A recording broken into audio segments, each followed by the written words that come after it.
My name is Charlotte de Harder, and I am your moderator today on behalf of the co-organizers of this session, the Dutch Ministry of Foreign Affairs and the Civil Society Platform for Peace Building and State Building, or CSPPS in short. So, perfectly in line with KPAC21's thematic focus of asymmetric power, this session is going to focus on the thorny issues surrounding the concept of localization for resilience. So today we're aiming to take the first steps at tackling the question, how do we truly shift the power from the international level to the local level across the triple nexus of peace building, development, and humanitarian aid? And I say first steps because the session is not meant to start and end here.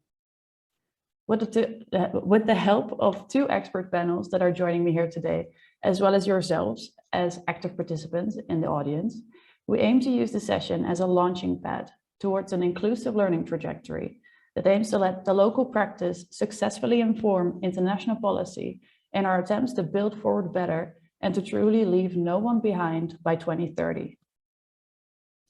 In recent years, localization has been hailed both as a means as well as an end. Hold on, sorry. That was my emails coming in, apologies for that.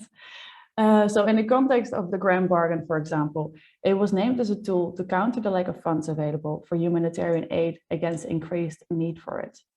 On the other hand, catalyzed by recent debates, such as the Black Lives Matter movement, the topic of decolonization, and the demand for self-determination amid ongoing crises like climate change, global inequality, and the pandemic, it is seen as not only the most cost-effective way to approach this, but also the most sustainable, as well as morally and ethically right thing to do.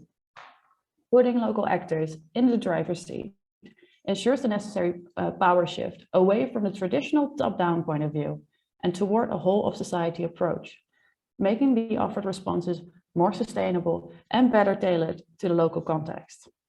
Yet, although hailed as the perfect solution to our lack of resources and staggering inequality worldwide, the putting into practice of localization across the triple nexus seems to remain a challenge.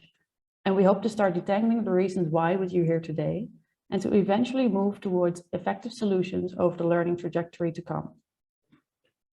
We foresee this joint learning trajectory to involve all those present here, and we hope this session will help us harvest the first issues that are we taking up in that context. If you are just as excited about this continued dialogue on localization as we are, please do not hesitate to sign up via the link shared by my colleague in the chat. So now for the agenda of our ambitious session.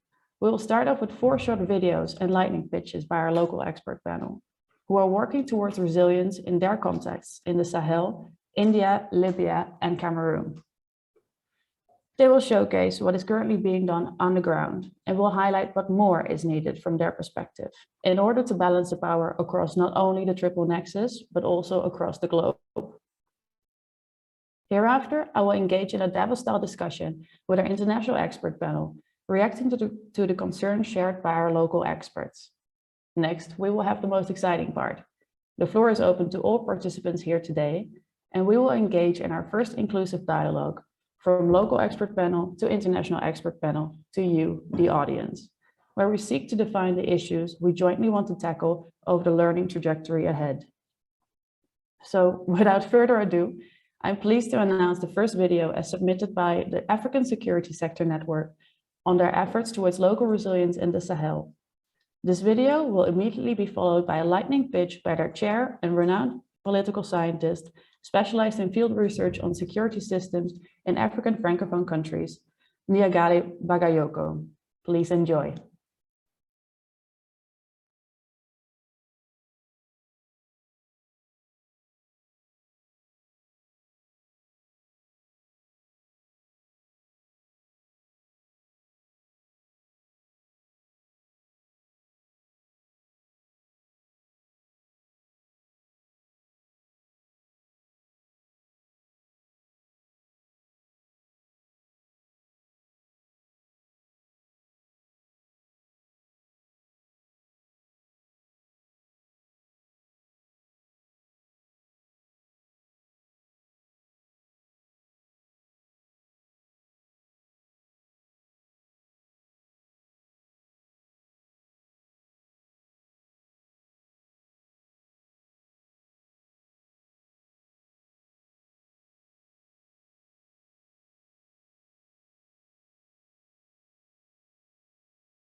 Hello. Good morning, good afternoon, everyone. I'm Nyagale Bagayoko, the chair of the African Security Sector Network, as just explained by Charlotte de Harder. The African Security Sector Network is an organization whose purpose is to promote democratically governance of security sectors across the African continent. I really do hope you've just enjoyed watching at this video, because it is showing that a new approach is absolutely and direly needed in Africa, in the Sahel, in order to change the kind of approach which, in our view, is just too much focused on only fighting terrorism.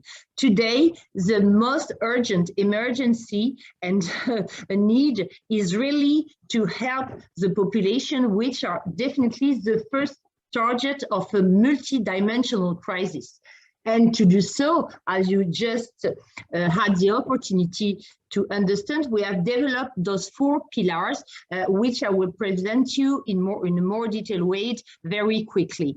So our first pillar for this Sahel coalition, which is gathering more than 50 international West African and Sahelian organizations, is first to place the protection of civilians at the heart of the response to the Sahel crisis. And this means that protection has to be put at the center of the mandate of the national forces which are deployed on the ground. There is also a need to make sure that mechanisms meant to track the harm caused to civilians are put in place, not only in the G5 Sahel force, but also in each of the military apparatuses in the region. There is also the need to extend the practice of paying compensations when harm has been caused to civilians. So this is pillar 1. As regards pillar 2, we absolutely think that there is a need to support political strategies to address the very deep crisis of governance in the Sahel. And to do so, the governance of Mali, Burkina Faso, Niger in particular, need to actively establish and implement political dialogues and approaches to the different actors of this multi-dimensional crisis. There is also a need to ensure that the defense and the security sector themselves are rigorously subjected to the principle of transparency and accountability.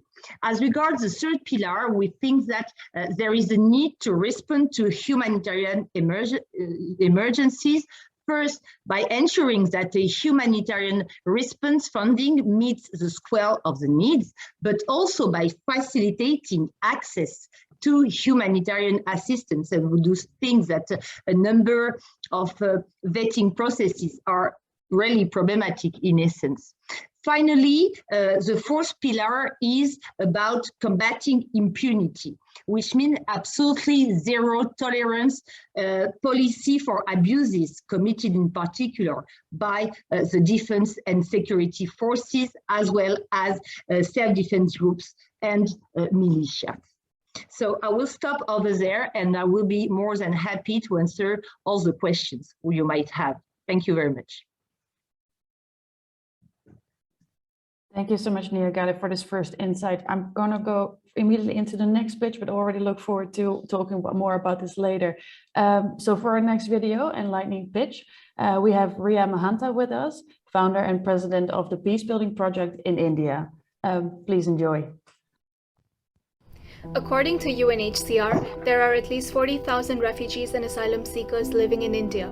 With no path to citizenship and livelihoods wrecked by the lockdown, many refugees are left to fend for themselves and face an uncertain future. Female refugees face additional stigma, socioeconomic barriers, and lack of access to menstrual health and hygiene. At the Peacebuilding Project, we aim to build the resilience of refugees living amongst host communities in India. We set out with People Beyond Borders to jointly implement the UNDP Human Mobility Challenge to build the capacity of Afghan refugee women in New Delhi by training them to produce eco-friendly, reusable sanitary pads and products, which would not only help generate livelihood and income, but also offer sustainable access to menstrual health and hygiene. With the help of partners like Samarpan and Kamakhya, we engaged in training of trainers to teach 25 female refugees of age 13 and above to produce sanitary kits through creative tools and skill-building sessions. This is our second project with the refugee population. Our first was the Rohingya Literacy Project, which was aimed at opening the doors of education for Rohingya children living in New Delhi. The Peacebuilding Project volunteers taught English, Hindi, and computer skills to the children, providing scope for further education. Our motto is that local resilience can only be built by building the capacity of vulnerable populations through sustainability and self-reliance. Education and skills training are values based on knowledge and experience, which cannot be taken away even in the face of challenges. With our efforts to build resilience of displaced populations, we hope that refugees will not be looked upon as passive recipients of humanitarian aid, but as empowered agents of peace.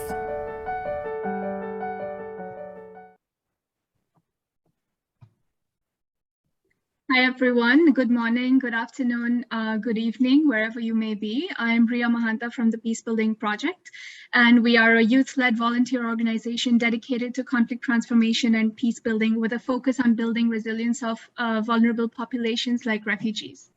One of the salient features of resilience is the ability to endure challenges in the long term. So any intervention to strengthen resilience would fundamentally mean that it has to be sustainable and adaptable to changes. And the best way to ensure that is to see that the beneficiary population is not dependent on external stakeholders in the long term. From our video, you could see that we're trying to build the resilience of refugee communities in India through income generating activities and education. And the target population has to achieve self-reliance at some point. This means that in the future, there could be new actors, new community-driven processes and stakeholders who come up in the localization process. However, this is where we as the Peacebuilding Project have encountered challenges. There seems to be a monopoly of INGOs, UN agencies, funds and programs and associated organizations that make it difficult for newer, especially youth-led organizations to gain entry points and find partners willing to collaborate and share knowledge. Now, what we need to shift the power from the international to the local level are twofold. The first is that we need to carve room for local actors to consistently participate in these processes, as opposed to sporadic participation. And by consistent, I mean that we need not just more grants and more funding, but reassess how these grants are dispersed and through whom. Or can they be more decentralized and aimed directly at younger organizations working on youth, peace and security, SDGs and related agendas? Can the parameters and mechanisms of how international donors reach out or give grants to local actors be more clearer, transparent, and accessible to those who have so far been unfamiliar with the said processes? Secondly, the asymmetry is not just between international donors vis-a-vis local organizations, but there are also a range of actors in between. And what we need is to strengthen relations between those different actors and build synergy between local actors and national institutions. And international donors and INGOs can play a pivotal role in that sense by connecting newer organizations with existing stakeholders by facilitating their entry to implement joint projects or run longer-term processes that include mentoring and coaching of local and national actors, in addition to trainings, workshops, and meetings in the short run. Finally, there are a number of diverse international and national actors in any context.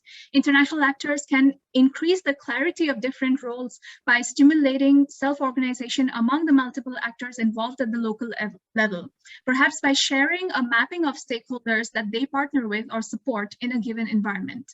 For a successful shift in power from the international to the local, interventions should allow our society and the local societies to organize themselves in relation to each other so that there are meaningful and long-term partnerships among national and local actors. I'll stop here, and I hope that we continue this trajectory, as Charlotte said at the opening session. Thank you very much. Over to you. Thank you, Ria, for this critical pitch and video. Our next insight in the efforts for and hurdles to localization is going to be presented to us by Zorg Mahdi, co-founder and program manager of Tamazight Women's Movement in Libya.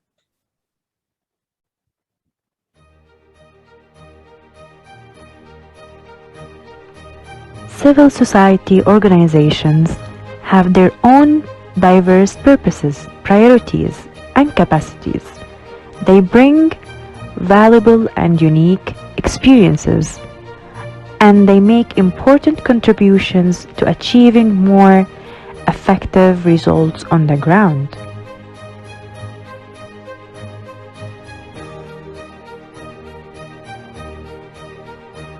Since 2015, Tamazight Women Movement have worked alongside other national and international organizations to implement different programs that prioritize the need of the local communities.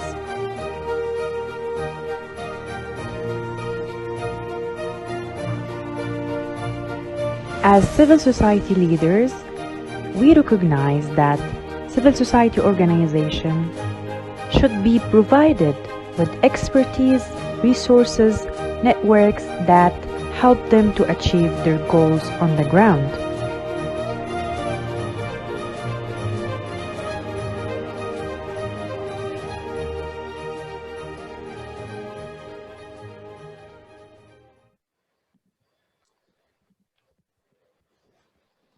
Good morning, everyone. Good afternoon for all. My name is Zorg Mahdi. I'm co-founder of the Tamazight Women Movement, an organization, feminist organization that deals with, like intersectional feminism and trying to promote women peace and security and women's political participation. And here, I would like to actually pitch and talk about the 1325 resolution, since it's one of the pillars that we're working on, and how the approach of the international organizations such as UN agencies in trying to implement this resolution when it comes to peace processes in Libya, and how not only the international organization but also the member states are as mediators in the peace processes, actually trying to implement the UN Security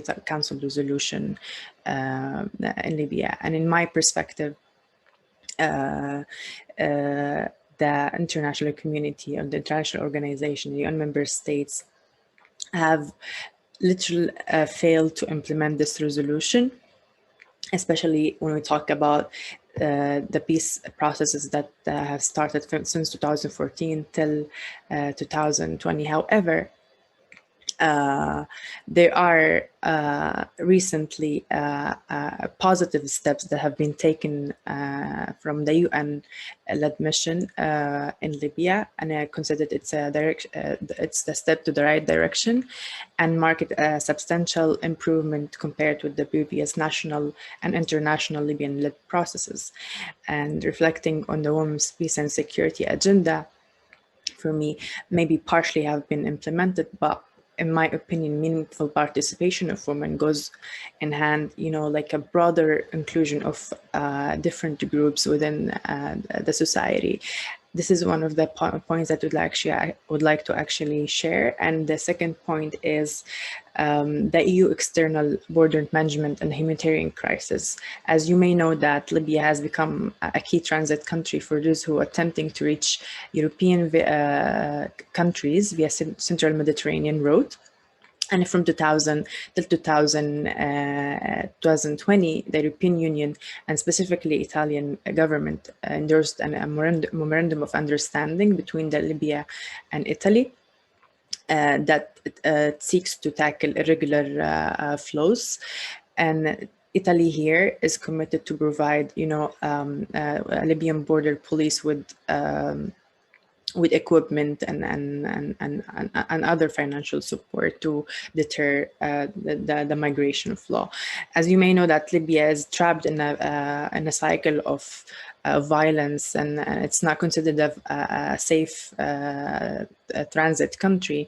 migrants have actually suffered from different forms of violations. And here, with the continuation of renewing this memorandum of understanding, and with the abuse that is there's committed against the migrants and refugees in Libya, here I would like to actually highlight the point that I see that are very important to consider from the EU member state, which are the EU should sponsor programs that help solving the root causes of migration issue by supporting countries of origin and tackle economic and social problems. And also it is important for the international organization as well, including humanitarian organization, work incorporating and coordinating with Libyan civil society organization in a way that best serves and ensure an effective and efficient response to the needs of all migrants in Libya. I'll stop here and I'll let the discussion go beyond this, these recommendations. Thank you.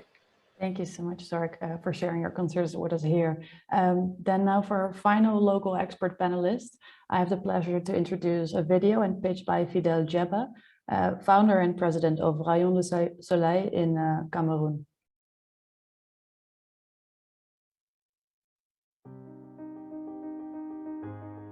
As it is always the case around the world, Cameroonian women pay a heavy price in the ongoing armed conflicts. Not only their basic rights are violated, but they are also excluded from decision-making. The recent COVID-19 pandemic has exacerbated their vulnerability, especially in the conflict-affected areas.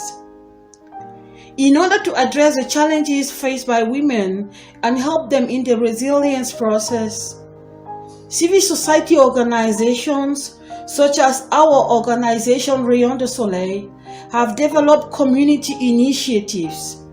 Some of them include the capacity building program Girls Activists for Peace and Human Rights for the Advancement of Women's Rights and the 1325 Agenda, the Africa Educates Her campaign for the return of girls to school during COVID, the He for She ambassadors to engage community leaders to protect girls from conflict and COVID-19 related violence and abuse. Few weeks ago, more than 1,000 Cameroonian female peace builders have come together for the first ever National Women's Conventions for Peace to call on all key stakeholders to undertake concrete and immediate actions and ensure the equal and permanent inclusion of women in peace processes at all levels, while enforcing their protection and providing them with psychosocial support. We strongly believe that women can and should play a leading role in building, negotiating, and defending peace in Cameroon.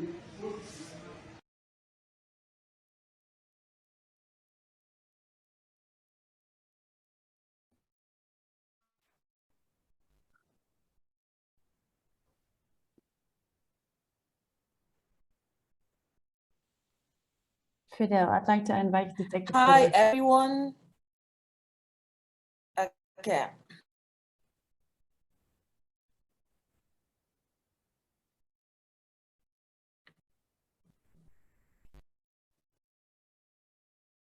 Hello.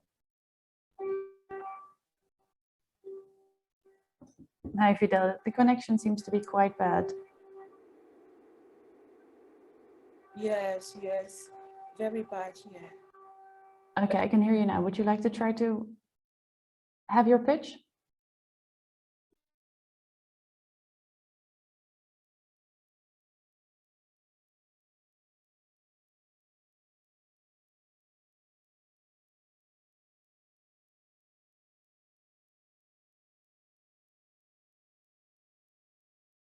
Fidel, potentially if you switch off your camera, it's going to be easier for you.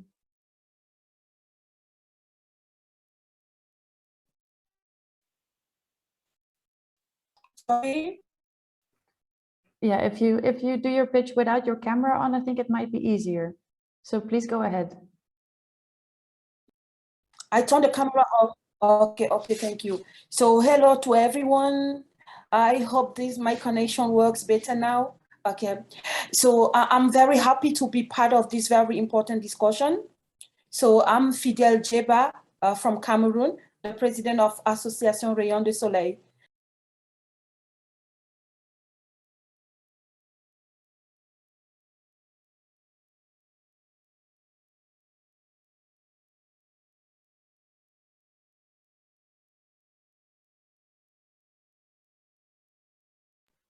Fidel, you're on mute, I think.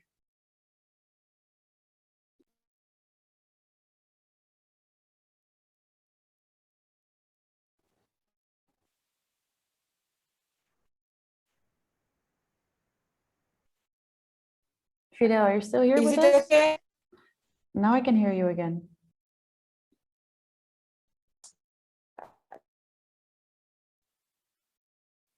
Please continue.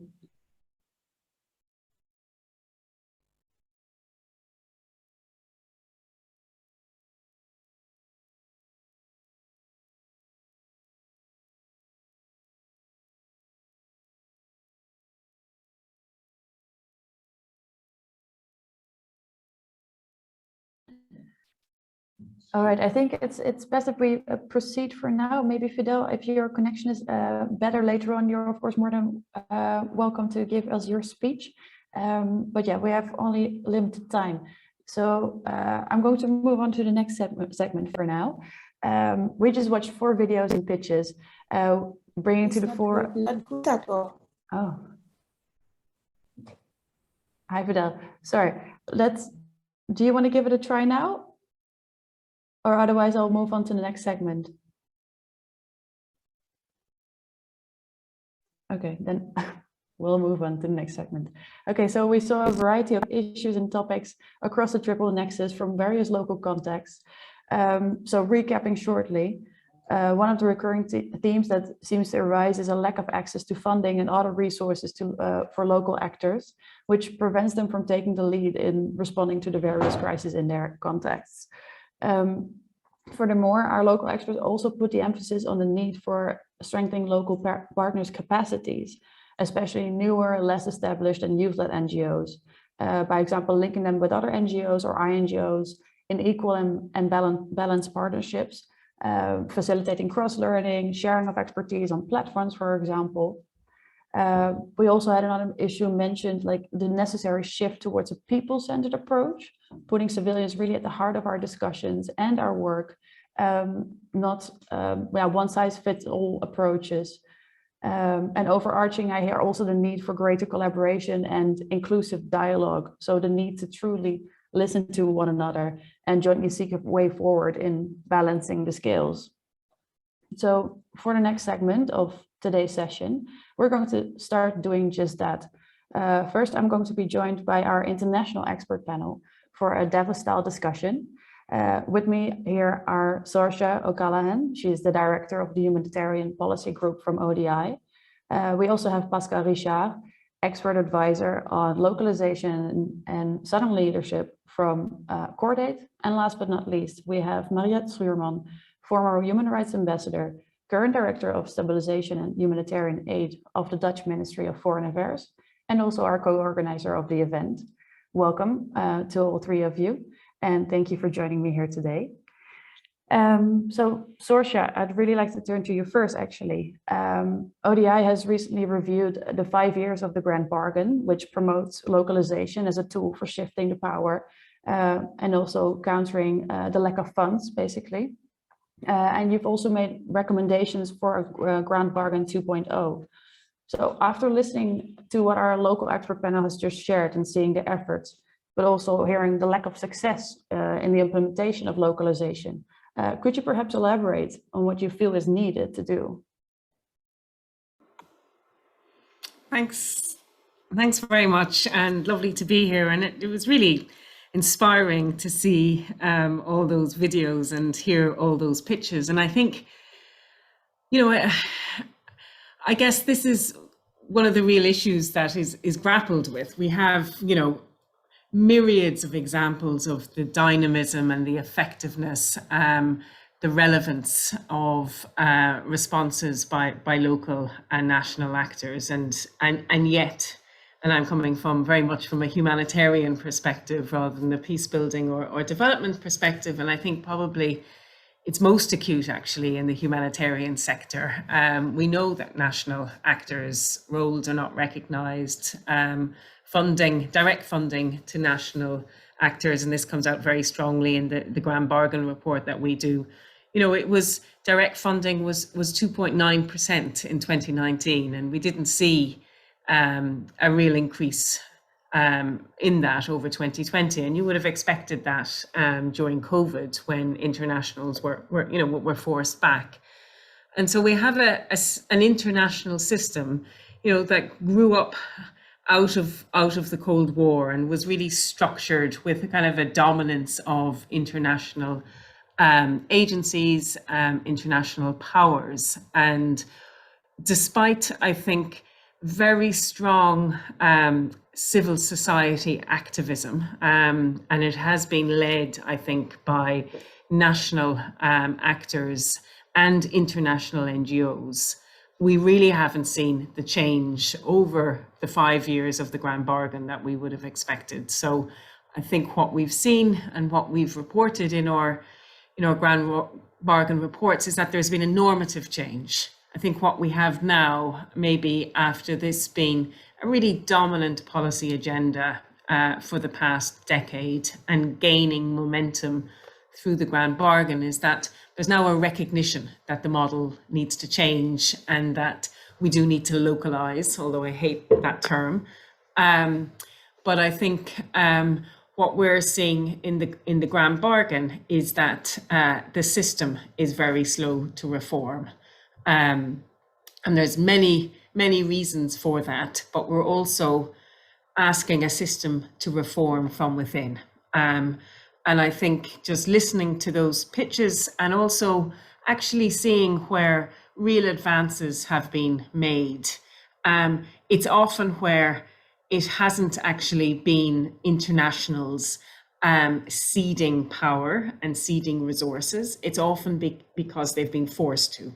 And so if you look at examples like Turkey or Indonesia or the Asia Pacific, where you really have strong national leadership and local actors really in the driving seat, that has been because the context has either made it,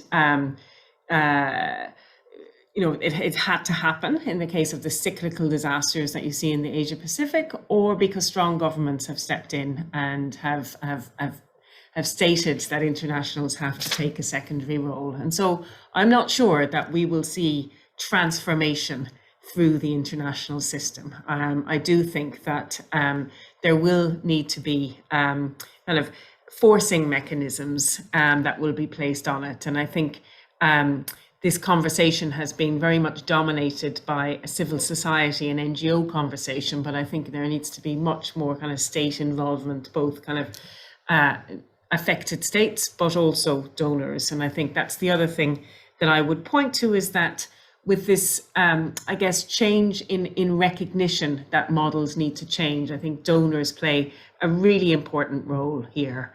And they, I think face difficulties in terms of directly funding national organizations, and I'm sure we'll come to that more. But they really are the key actors in terms of encouraging and forcing change within the system. I think the UN system in particular has been very slow to change, and I think donors play a really important role there. And maybe the last thing to say is that we did, alongside the Grand Bargain review,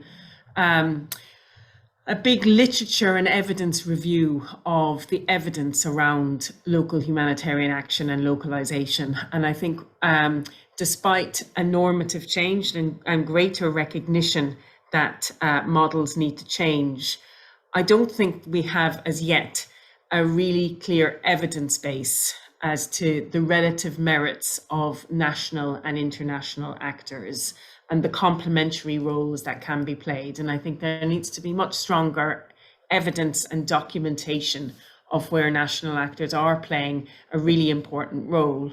So that can be demonstrated, I think, to donors and to public, that this is actually the effective, more sustainable way, and an alternative model that may be more cost efficient over the longer term. So there's some early thoughts which we can expand on. Good, yeah. So if I quickly summarize, I hear a lack of trust for the system to change, like through, or like the situation to change through the international system, like internal restructuring as well. So actually, Mariette, I would like to ask you a question, because I heard you say like there's a need to listen to one another.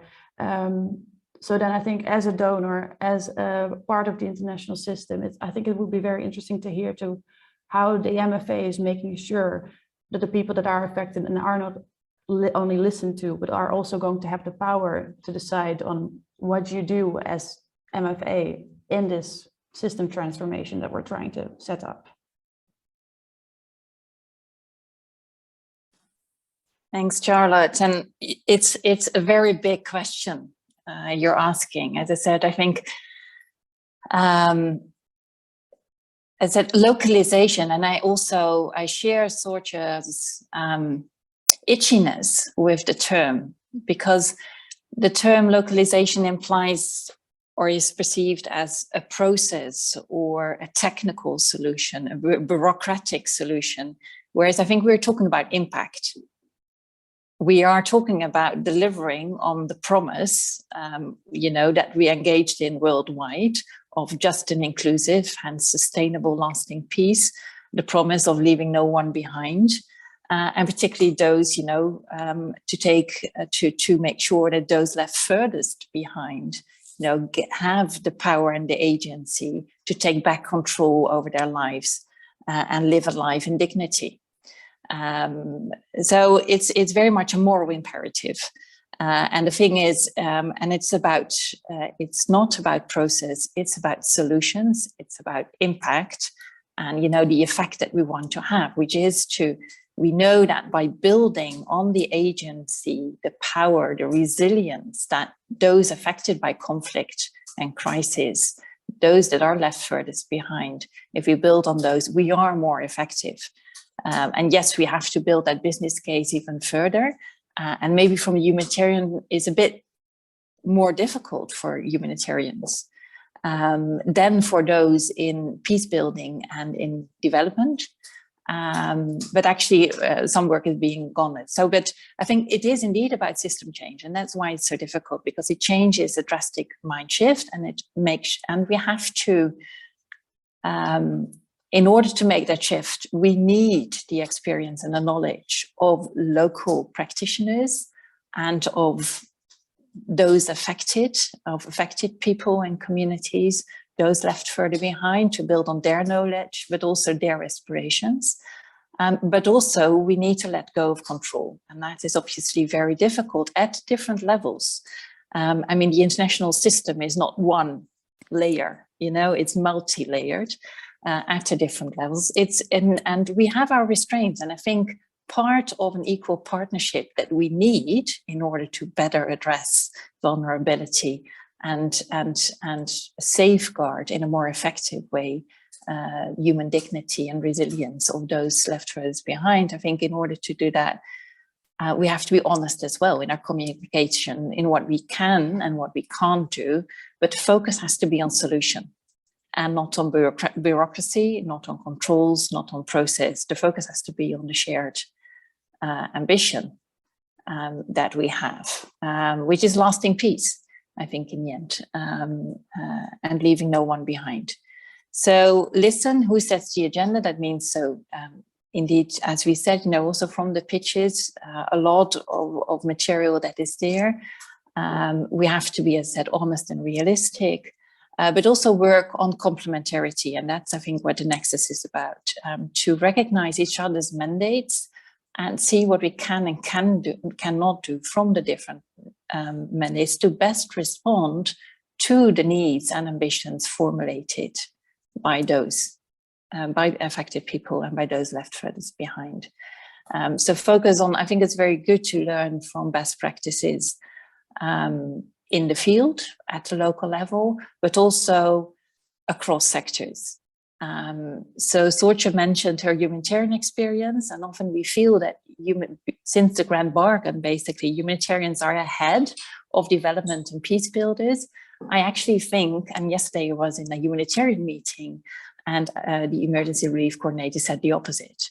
Humanitarians have to learn from development, because obviously ownership and context-specific working and context-sensitive working, empowering people, or even better, facilitating and enabling people to take back control over their lives and live a life in dignity. That is part and parcel. That's core business, should be core business of development and peace building. And humanitarians often feel they don't have the time to sit and talk and listen, which is a misperception, because then you risk starting at the wrong end. But, with the urge of a sudden onset emergency, you don't take that time and you start at the wrong end and you have to start all over again. So it's a very stupid approach.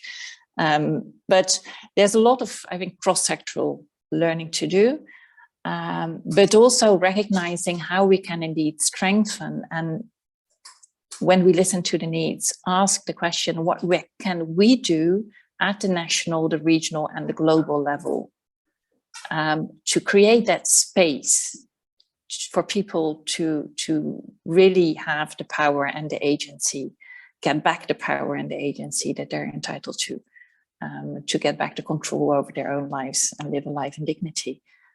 So a lot of conversations, I think, a lot of learning and building on each other's lessons, but also on respective advantages, and not hide behind, that would be the last thing, I think, behind bureaucratic limitations. As long as we're convinced that this is the only way in which we can do business, and this is the only way to make a real difference in this world, then we have to be unorthodox, I think, and dare to, as I always say, we have to dare to make ourselves redundant.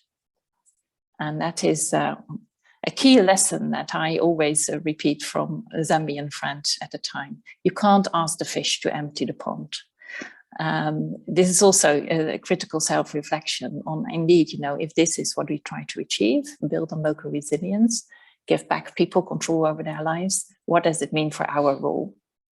So it's not only listening, it's also the ability and the agility to respond in a flexible way and in an adaptive way, recognizing our mandates, but also our limitations, and know where we need others to step in. Unorthodox, I think, yeah, indeed, that's what we have to be. And I really like, it really resonates what you say about, in order, for people to be able to gain control of their situation, yes, we also have to learn how to give away control over, in order to shift the power, to balance the skills. So, for example, going back to the videos, Ria from India, for example, and Fidel from Cameroon, I know that they have, they focus on also a lack of access to funding in order to invest in their sustainability of their local organizations. Also, that also reflects kind of a lack of trust, basically, from the international to the local level. So I also hear that many donors object to civil society organizations using their grants, for example, to cover overhead, or only allow this to go to an overarching NGO. So that also means, again, we're not giving away our control. But some donors are starting to implement policies that make it clear that they will be willing to cover the overhead costs of both the international and the local partners in a fair way, as an attempt to divide the control and divide the access. So is this something that the Dutch MFA is also looking into? Do you feel that a fair sharing of overhead coverage could be a tool to enable a fair balancing of power in this context?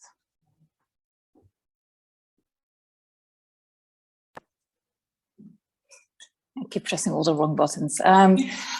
No, definitely, it's something we're working on. And I think, again, as Sorcha referred to the Grand Bargain, obviously the Grand Bargain has a commitment to finance local, basically frontline workers as directly as possible, national and local actors as directly as possible, as one of the intentions. but also to pass through multi-annual, predictable, flexible funding, which includes overheads, to the local partners. So that's a collective commitment, not only of donors, and to be honest, we see each other not only as donors, but also as partners and actors. But that is something that is challenging. We're not there yet, but this is maybe an aspect where on the development side, we may be able to learn from innovations on the humanitarian side. And obviously the biggest innovation is a technology that allows us to do cash transfers. If you talk about basically giving purchasing power to the people with the highest needs, that gives them really the power to decide. But as I said, make yourself redundant. That may mean that all of us have to reflect on what our role is to make sure that we enable people. But through direct financing, our role will drastically change. We're no longer donors. We're no longer maybe NGOs partners, advocacy. But there may be other roles requested for us in order to make sure that people then can use the purchasing power basically they receive directly to make really choices as they want them to make. So to really provide platforms. So our role as international actors at different levels changes drastically if you want to critically reflect on how we do business. But I think with everything we do, also through a do no harm principle, we have obviously to make sure that being a donor, wherever you are in the chain, cascading down to the local level, that we have already an impact on the powers that be.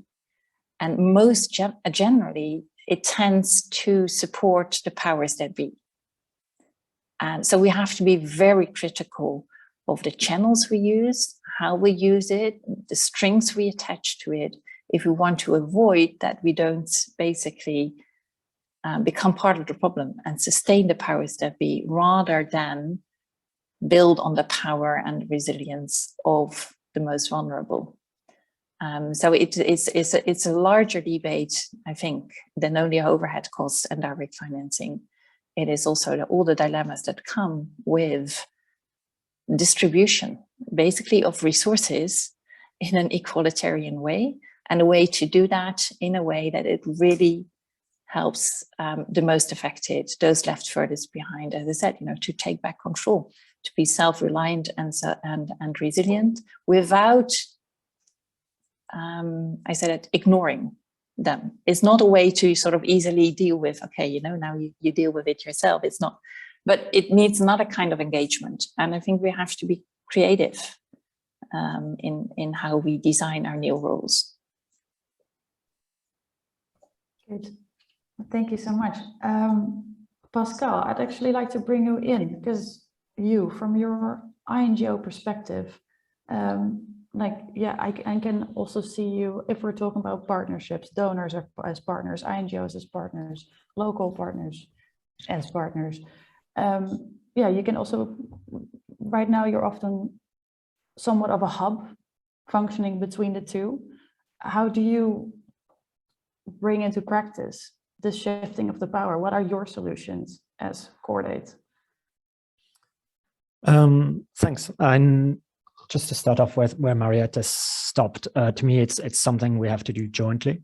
And that's why I appreciate as well this discussion as well, bringing in different parts of the system. There are maybe some missing still. And as well, having a space like the KPSRL hosting such a discussion on power, because to me, Marietta mentioned, well, it's about impact, but it's actually as well, mainly, I think, about power and politics behind that as well. So to me, looking at it from Coordate's perspective, as INGOs, we're kind of in a sandwich role, like many others, as well at national level, for example.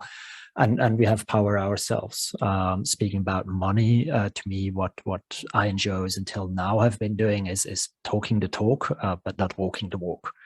And that includes, I think, us as Coordate. So listening to to the people now, colleagues across the world, is I was reminded of something that the current head of Action Aid, Julia Sanchez, actually said. The enterprise we're in only makes sense if it's going to hurt. On our side, particularly in terms of INGOs as well, in terms of donors, those changing roles that Mariette is talking about. And for the moment, I don't think it has hurt enough.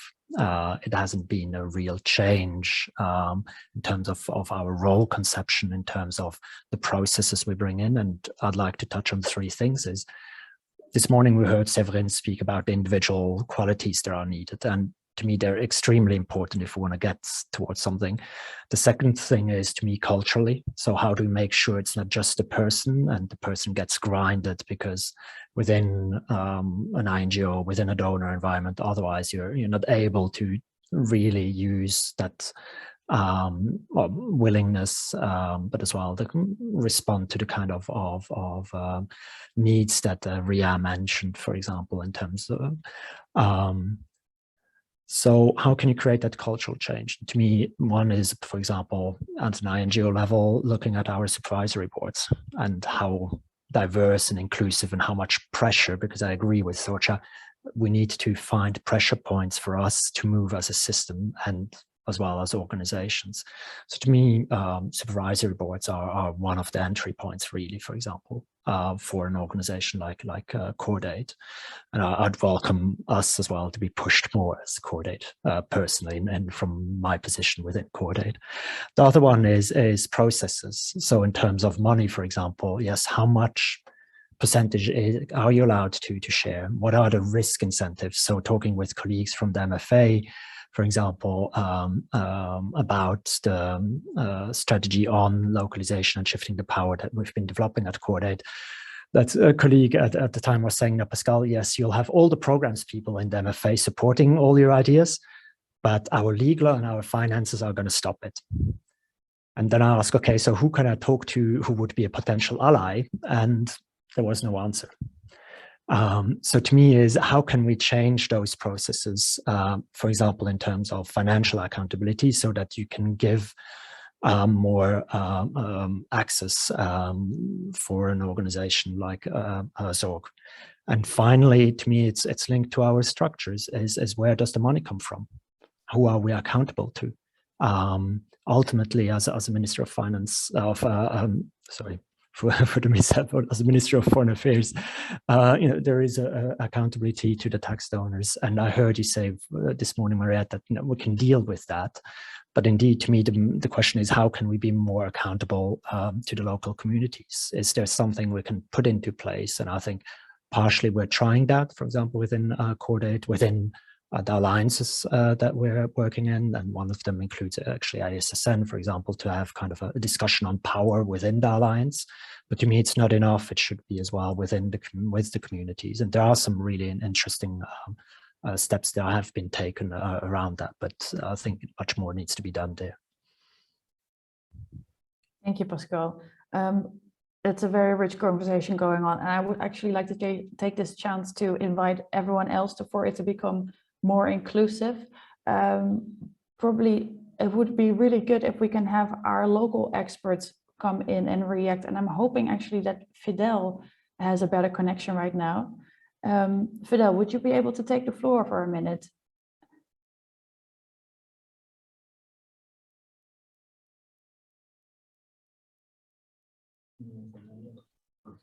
Okay, no, I don't hear anything yet. I do see a hand raised by Niagale. Niagale, would you please come in? Hello. Hi.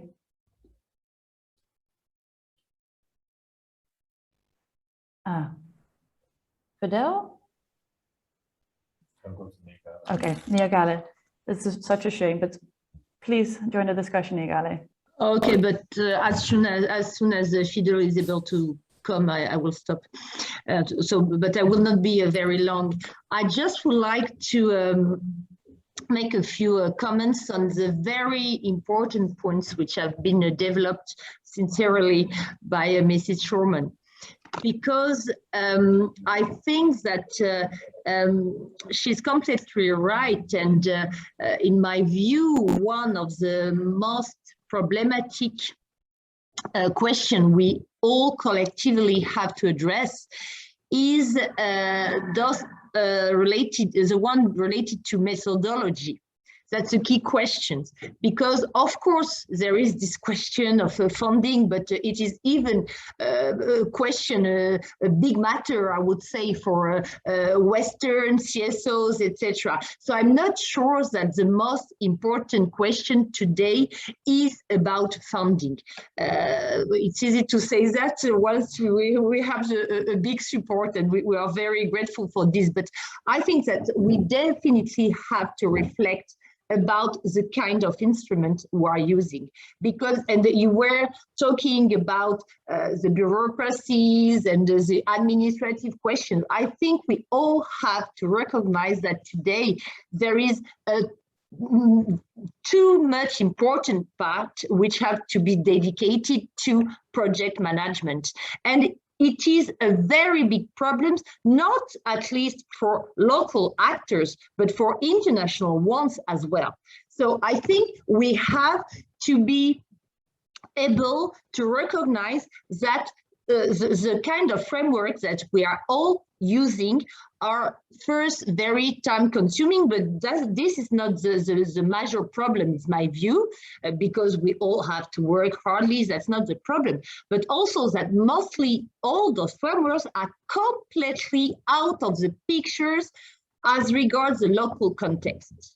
When we are using frameworks in terms of monitoring, evaluations, if I can dare, I will be very candid, in terms of monitoring, evaluations, theory of change, milestone, log frame, indicator, very quantitative indicators were, in my view, completely missing what is happening on the ground.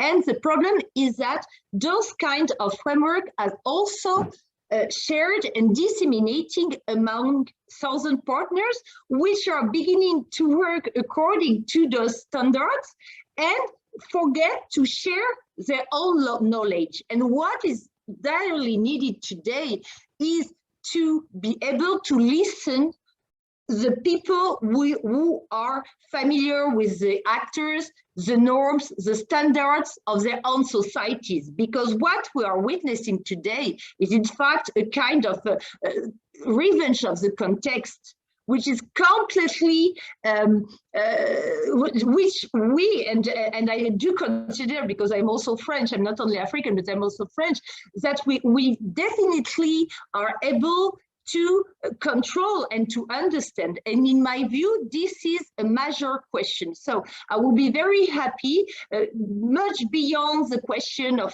funding, etc., if a discussion could be opened on the kind of methodological tools we are all using today, both at the international, but also from now on at the local one. Thank you very much. Thank you, Niagara. That's a very fair point to make. I see another hand raised. I believe Ria would like to come in. Please do so. Thank you for the floor again, and thank you so much, speakers, especially the international panel of experts. It really helps us to get the other side of the perspective as well, because it's easy to criticize from the ground, but your briefings give us much clarity. I want to pick on one line that Ms. Sherman brought up, and I'm happy that you said that we need the experience and knowledge of local experts. And while we agree in principle, I wonder what that would really look like, because do we need a structural change in how international institutes operate in local contexts? For example, this morning, Severine had mentioned how management positions, when international organizations come in, all the managerial positions are given to international experts, whereas, you know, the mechanical, the administrative day-to-day tasks are given to locals.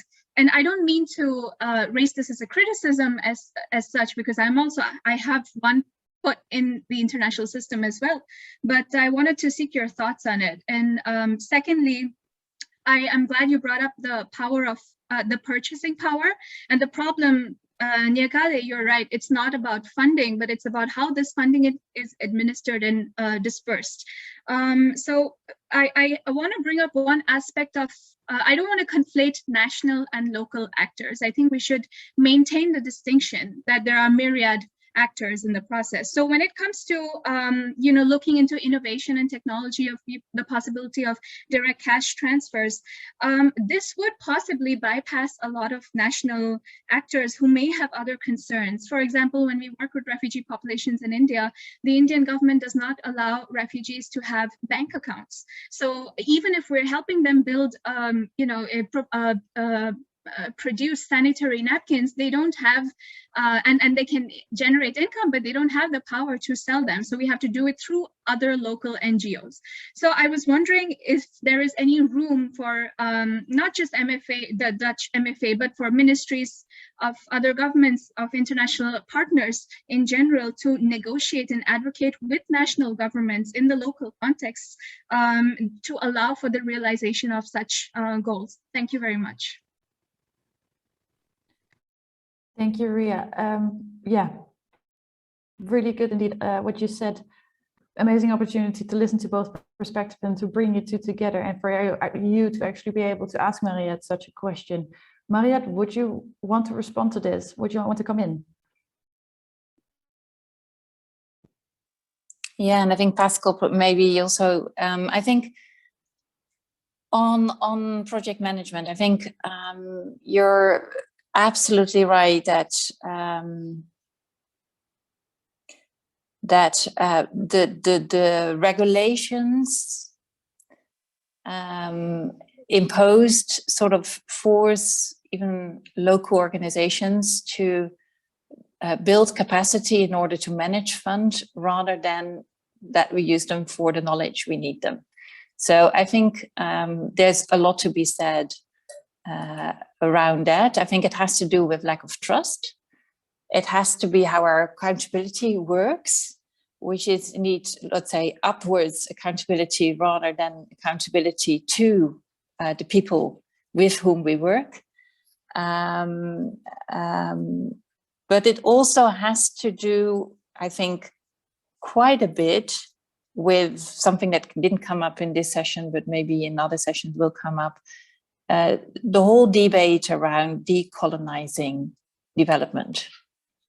And I skipped the word aid or cooperation, or so it has to be about equal partnerships as well, and the perceptions with which, sometimes with the best intentions, but we feel, for instance, that, which is one of my other headaches or itchy words, capacity building. I really hate that. The assumption that we need capacity, that local organizations, particularly grassroots organizations, and particularly women-led organizations, need capacity building. And mostly what we mean is build capacity to manage funds. Because they have the capacity. So I think we have to look much better at assumptions underlying all these regulations, and also to work further on what each other's strength is. And I think the example from India, from Ria, is indeed very good. We have also, as an international player, entrance, and we're also, in order to influence and have dialogues with national authorities, and to address policies that are counterproductive. So I think we have to much more seriously discuss what added value and niches and specific roles are of our different players for the common goal, rather than try everyone to do the same thing and duplicate each other. And in the end, we're only busy managing money rather than actually delivering. And that's obviously not what we want to do. Thank you, Mariette. Exactly. And happy to, can I almost say, we have a fellow advocate with us in that sense. It's very good. Who else would like to come in? Pascal, maybe I can come in shortly as well. Yeah. I was reminded of two remarks as well that came up. One was actually by our director at Cord Aid, who said Pascal, we're prisoners of our own making, speaking about methodologies, Niagale, that you're saying, and the kind of frameworks we're using. So how do you get out of that? So which are the things that are useful, which are the things that need to be changed, and how do you use them to make the best of well, each other's capacities? The other things is indeed, in terms of capacity, is the question: when do you graduate? When are you finished? And just as from an INGO perspective, one word of caution, within Codate, we've been looking at developing our own strategy on localization, which is almost finished. And yes, we're looking localization. I try to change some of the wording as well, but it is as well within international policy circles still what is being used. That is, there's been kind of two reactions. One is very big support for it within across Codate, but with two buts usually, is but there isn't enough capacity, but nobody's going to fund us for that, which I heard as critiques, let's say. And so what I'd like to be able to do as well with you, Mariette, with Niagale, with the others on the table, is how can we change that towards, okay, now we agree, so let's make it happen. So my question is, what does it take if, for example, my director is correct and he's saying, okay, we are prisoners of our own making, so how are we going to unmake that prison? And how can we indeed address, because I disagree with the two comments around capacities and around funding. I think it needs us coming together and looking at how we go about it. It's not that it's impossible. So yeah, those quickly. Thank you, Pascal. Yes, please, Sorcha, go ahead. Yeah, I completely agree with what Pascal has said. And I think some of the points made earlier, Pascal, about the power, I think, are also really important. And I think what we've seen in some of the research that we've done has been, yeah, we're prisoners of ourselves. We're also prisoners of our own governance and our own kind of organizations, in the fact that no CEO or head of agency has ever been employed on the basis of make yourself smaller, shrink your budget, make yourself less visible. You know, it's always about come in and expand, win more contracts, make yourself more relevant. So I think, you know, having a board of international organizations that's really invested in a new way of working is really important. And I think there are very interesting examples of where that has been possible. So we see it in Oxfam, for instance, maybe for, you know, external reasons, but Oxfam is really transforming, and that's really interesting to see how that model shapes out. I think Interaction has before them. There's an interesting example of the Australian Red Cross, where their whole strategy was around empowering national societies, and what they found, and I think they've written this up, so I don't think it's a secret, is that it wasn't their donors that they had to fight hard to get on board. It was actually their own governing board and their own structures that were really the difficulty. So I think there are models out there that can be drawn on. But I think it is about kind of, I guess, understanding where those barriers are and making convincing arguments. And I think while, you know, there were a lot of genuine impediments for the larger donors in terms of some of their mechanisms, there's also really interesting examples of, you know, different pool funds operating in different environments that have been really set up and dedicated for national actors, but also national actors coming together themselves to establish pool funds that are not kind of internationally driven, which involve local private sector involvement in different environments as well. So I think there's quite a lot of innovation and new thinking around this. There are positive examples. I think one of perhaps the talk about complementarity and partnership is that perhaps what we haven't seen as yet, at least in the humanitarian sphere, has been a real analysis of what a more equitable partnership and power sharing would look like. What kind of partnerships should we establish so that different complementary roles, we're not all trying to be the same. We don't all have the same competencies, but they're recognized in partnerships, and partnerships, you know, are ones that where there's different sides that are able to operate, but that the funding supports those equalities of partnerships.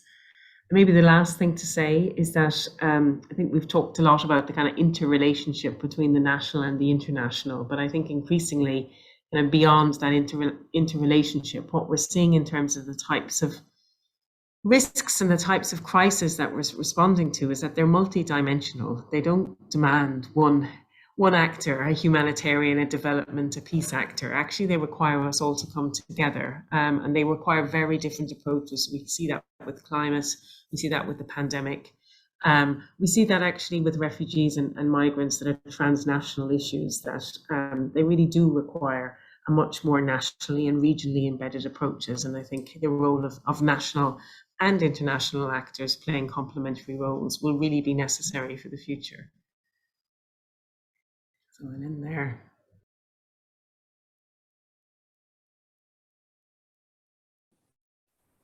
Hi, I'm sorry. I just dropped off the call, so I missed some of what you said, Sorcha. I'm very sorry. Is there anyone else who would like to comment, who has followed what went on?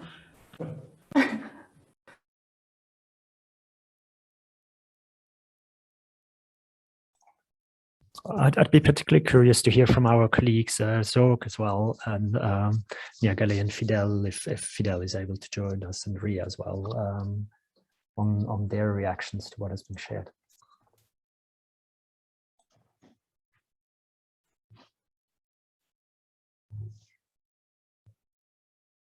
Would you like me to say something if Fidel is not there?